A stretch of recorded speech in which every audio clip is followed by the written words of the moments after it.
салом, барномаи ахбори озоде аст ва ман Хиромон Бақозода. имрӯз 7 июни соли 2022 таваҷҷӯҳ кунед ба сархати мавзӯъҳои барнома. тоҷикистон мизбони конфронси об аст. оё худи ин кишвар мушкили таъмини аҳолӣ бо оби поки ошомиданиро пурра ҳал карда метавонад? бар пояи ҳукми нави додгоҳ Иззатамон ба 6 соли иловагии зиндон маҳкум шуд. наздиконаш аз болои ин ҳукм шикоят хоҳанд кард. фаъолони покистонӣ мухолифи ихроҷи ҳунармандони паноҳҷӯи афғон аз ин кишвар ҳастанд. эҳтимол онҳо аз покистон ронда шаванд. ҳунармандонро ба назди касоне бармегардонанд ки аз онҳо фирор карда буданд. дар душанбе имрӯз ҳаятҳои баландпояи байналмилалӣ дар бораи мушкили об ва дастрасӣ ба он дар сатҳи сайёра суҳбат карданд. ин нишаст дар ҳоле ҷараён мегирад ки мушкили дастрасӣ ба оби ошомиданӣ дар миёни аҳолии Тоҷикистон як масъалаи доғу пурра ҳал ношуда мемонад. вазъ дар деҳоти Тоҷикистон бахусус мушкил аст. ин ҳам дар ҳолест ки Тоҷикистон дар саргаҳи захираҳои оби Осиёи марказӣ қарор дорад, вале тағйироти иқлим ва обшавии пиряхҳо масъалаи дастрасӣ ба обро бо мушкилоти ҷиддитар рӯбарӯ кардааст. дар ин бора ва дигар масоили конфронси об дар душанбе Мулло Раҷаб Юсуфӣ ва Барот Юсуфӣ гузориш медиҳанд. намояндагони даҳҳо кишвари ҷаҳон ва созмонҳои молӣ зимни як ҳамоиши байналмилалӣ дар душанбе масъалаи камбуди об дар сайёраро баррасӣ карданд.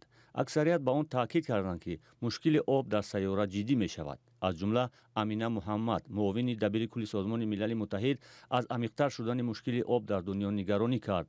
ӯ ҳамчунин гуфт ки ҷанг дар Украин масъалаи таъминоти ғизо дар ҷаҳонро бо мушкил рӯбарӯ кардааст. конфронси дуюми байналмилалӣ оид ба 10-солаи амал об барои рушди устувор солҳои 2018-2028-ро раиси ҷумҳури Тоҷикистон оғоз кард. тамаркузи асосии Эмомалӣ Раҳмон ба масъалаи обшавии пиряхҳо, мушкили дастрасӣ ба об ва кӯмак ба кишварҳои дар ҳоли рушд буд.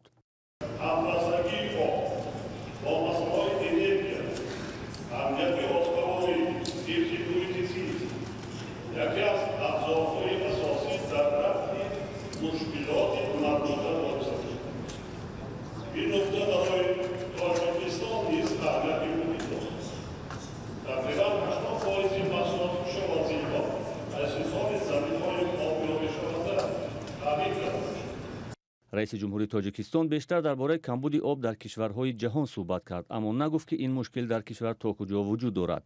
бонки ҷаҳонӣ дар як гузоришаш гуфта буд ки танҳо 38% аҳолии Тоҷикистон ба низоми мутамаркази обрасонӣ дастрасӣ доранд, аммо мақомот омори дигарро пешниҳод мекунанд. хушбахтона фоизи дарсӣ дар шаҳрҳо дар сатҳи бисёр баланд аст. наздики меъёрҳое ки дар Осиё миёна ва дар ҷаҳон муайян шуда ҳастанд. ҳозира диққати асосии мо равона шуда истодааст ки дастрасии обро дар деҳот баланд бисозем. мо дар шаҳрҷойҳо зиёда аз 80%, дар деҳот таи 40%. ҳамоиши байналмилалӣ вобаста ба 10-солаи об то рӯзи 9 июн идома хоҳад кард. қарор аст чунин ҳамоиш соли оянда таҳти раёсати Тоҷикистон ва Нидерланд дар Нью-Йорк баргузор шавад. 6 июн додгоҳи ноҳияи Исмоили Сомонии шаҳри Душанбе ҳомии ҳуқуқи муҳоҷирони тоҷик Иззатамонро бо иттиҳоми қаллобӣ иловатан ба 6 соли зиндон маҳкум кард. бо назардошти ҳукми пештара муҳлати ҳабси Иззатамон ба 15 сол баробар шуд. хешу наздикони ин ҳомии ҳуқуқ ки соли гузашта бо дархости Тоҷикистон аз Русия истирдод шуда буд, тасмим гирифтанд ба додгоҳи зинаи болоӣ шикоят баранд. ҳамкорам Мирзонаби Холиқзод ин қазияро пайгирӣ кардааст ва ҳоло бо мо дар студия аст. Мирзонаби, аслан даъвои пайвандони Иззатамон аз чӣ иборат аст? бибинед, як даъвои хишовандони Иззатамон аз тарзи содир шудани ҳукм аст. онҳо мегӯянд дирӯз қарор буд маблағи 40,000 сомониро дар толори додгоҳ дар пеши чашми ҳама ба даъвогарон пардохт мекарданд ва баъди ин додрас дар бораи эълони ҳукм қарор қабул мекард. аммо ба гуфтаи наздикон вақте додрас вориди толор шуд, бидуни пурсиш ё пардохти қарз ҳукмро эълон карду аз толор берун шуд. Маҳмад Юсуф Холов писари Иззатамон рӯзи 6 июн ба Радиои Озодӣ гуфт онҳо омода буданд пули даъвогаронро дар ҳузури додрасу додситонӣ пардозанд, вале бе ягон пурсишу посух ҳукмро хонданду рафтанд. به نقل پسر عزت امان مرافعه میبایست در نیمه اول روز برگزار شود، ولی ماموریت دادگاه دعواگران را برای شرکت در مرافعه دعوت نکردند و تنها پس از اصرار پیوندان عزت امان مجبور شدند آنها را دعوت کرده مرافعه را به نیمه دوم روز انتقال دهند. پیوندان عزت امان میگویند از برخورد دادرس نسبت به او راضی نیستند و بازبینی حکم را تقاضا خواهند کرد. قبلا دادگاه عالی تاجیکستان درخواست آنها را برای بازبینی حکم پیشینش رد کرده بود. بله. عزت امان را که از حامیان حقوق شناخته تاجیک در روسیه به حساب میرفت، طوری یاد داریم 19 اکتبر سال 21 با گناه قلابی به 9 سال زندان محکوم کردند. سوالی که از هواداران سرشمار عزت امان به ویژه مهاجران کاری زیاد شنیده می شود این است که تا کجا مجازات این حامی حقوق به فعالیت های او در میان مهاجران تاجیک ارتباط دارد؟ بله خیرامان درست ذکر کرده. طرفداران حقوقدان و حامی پیشین مهاجران باور دارند که بازداشت و حبس و اتهام‌های نو بر ضد عزت امان در اصل دارای انگیزه‌های سیاسی بوده و تنقیدهایش از حکومت تاجیکستان ربط می‌گیرد و در برابر کمک حقوقی به مهاجران در روسیه در شبکه‌های اجتماعی نیز فعال بود و بعضی از کمبودی‌های مقامات حکومت تاجیکستان را زیر تازیانه تنقید می‌گرفت. مثلا ادوارد لیمون کارشناس دانشگاه تگزاس میگوید حکومت تاجیکستان در استفاده عیبنامه‌های ساخته برای محکوم کردن و به مدت دراز در محبس نگاه داشتن فعالان جامعه تجربه زیاد دارد. مثلا در سال 2017 به گفته او دادگاه وکیل مدافع بزرگمهر یاروف را برای در مرافعه خواندن روبایی عمر خیام به 25 سال دراز کرد. در سال 2015 باشد به حکم 26 ساله زید سعیدوف برای رشوت 3 سال دیگر علاوه نمود. عزت امان در بین دایره های وسیع مهاجران کاری تاجیک معلوم است فعال شناخته به شمار می رفت. از روسیه آوردن، محکوم کردن و اکنون به طور مخصوص دوباره عیبدار کردنی و به معنای است که حکومت می‌خواهد به تنقیدگران احتمالی خود هشدار دهد که مثل عزت امان اگر رفتار کردند همین گونه مجازات خواهند شد. تشکر میرزا نبی خالقزاد شرح موضوع را دادند و یادآور میشویم عزت امان ماه مارس سال 2021 از شهروندی روسیه هم محروم کرده شد و در فرودگاه دوشنبه دستگیر و بعداً به زندان محکوم گردید.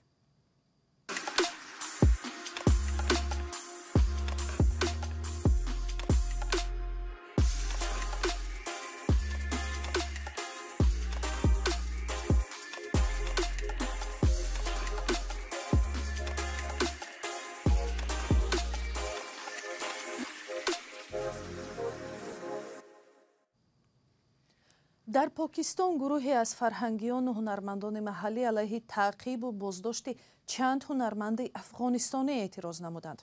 به احتمال زیاد این هنرمندان از رژیم طالبان که گروهی محافظه‌کار اسلامی می باشد و بسیار نوع‌های فرهنگ و موسیقی را ممنوع کرده است در پاکستان سرپناه موقتی یافته بودند.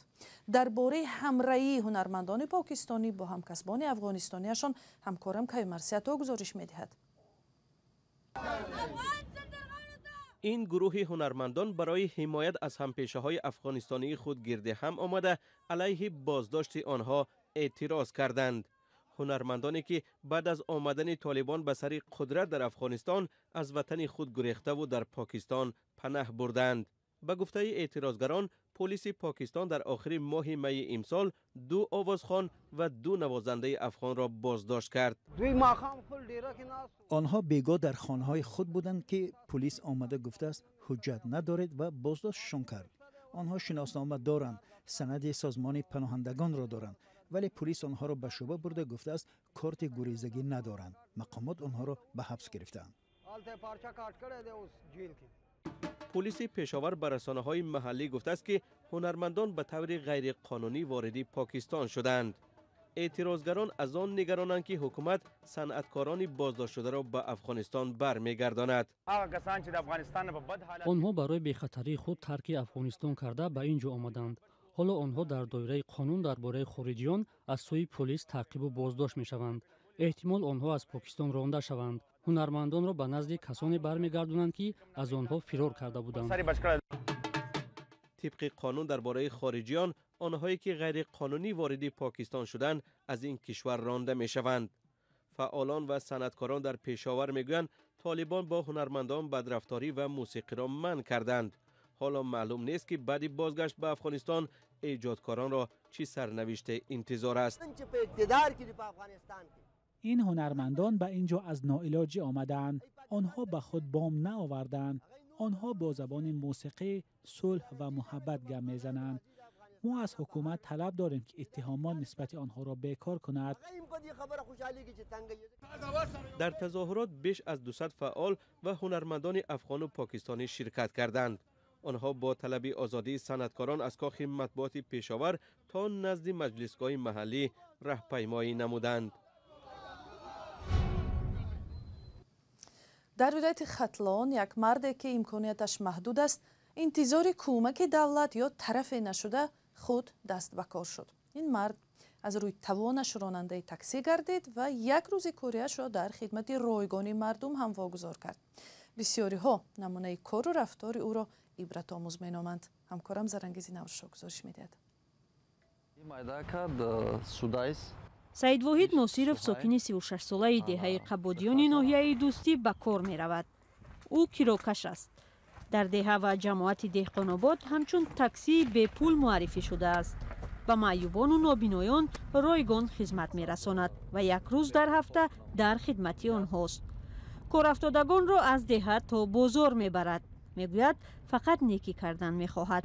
10 سال کار کردن مقصد خواستم که هر یک شخص باید یک مثلا برای دهش و برای وطنش یک سهم باید داشته باشه. میگن هر شب از خود بپرس اگر مردی امروز چه خدمت به مردم کردی.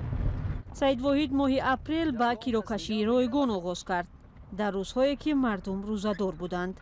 خواستم که مقصد همین رمضان یک کار خیر ثوابش 10 تا 700 نوشته می شود.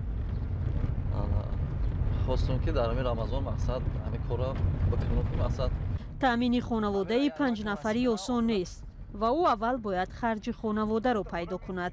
راست شد کتی دیگر روز کار میکنم. روزهای دوشنبه تا یک شنبه شرایط ما توری میکنم. انا با راست شدی گاز من برای بازار. در شرایطی که نرخ راهگیرا در تاجیکستان بالا می رود مسافران با دیدن تاکسی های بی پول خوشحال می شوند. امروز هم بی پول خدا شکر رفته استم اینا بی پول ماشین ده خودم هم نشونیم بار کرده تا خونم برده تا من رفته نه بردگی های. گاهی به حال سعید واحد برای این کارش می خندند. اما دعای نیک برای او بیشتر از پیشخند و تمسخر هاست. همه خیلی دکتون زده خانه تا بزنم پدر مادر تا رحمت کنه. خیلی با دعا داد. همین دعا میتن با آدم باید انرژی میگیره با حرکت میکنی که همین تا بگه کار کنی که بزرگ تا بهتر. سعید واحد که خودش به کمک احتیاج دارد میگوید کمک به دیگران برایش الهام و دلگرمی و توانایی برای ادامه زندگی و کار میبخشد. حکومت تاجیکستان تصمیم گرفته است واردات محصولات نیازی اولیه و بعضی نوع‌های اشیاء خام را از خارجه با روبل روسیه و یوان چین به راه مانده در داد و گرفتی بین المللی تا حدی ممکن است دلار دست کشد. این اقدام در پس منظر حمله روسیه به اوکراین و بالاروی قرب روبل در تاجیکستان گرفته شده است.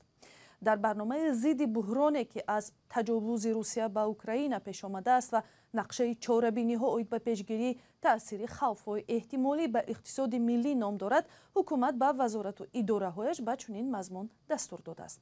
در این بند دستور گفته می شود که شرطنامه شرکت‌های وارد کنندگان مال و محصولات نیازی مردم از جمله گندم، محصولات سوزشواری، روغن رستنی، چوب و تخته، متال‌های سیاه و اشیاء خام برای استحصال مال‌های وطنی از دلار آمریکایی به روبل روسی یا یوان عوض کرده شود. تاجیکستان این مال و محصولات را بیشتر از روسیه می آورد. چین هم از شریکان بزرگ تجاریش به شمار می رود. اخبار آزادی امروز با آخر می رسد. خبرهای بیشتر را از سامانه آزادی و شبکه‌های آزادی ویدیو در یوتیوب، در صحیفه‌های ما در فیسبوک، ادناکلاسنیکی و توییتر پیدا کنید.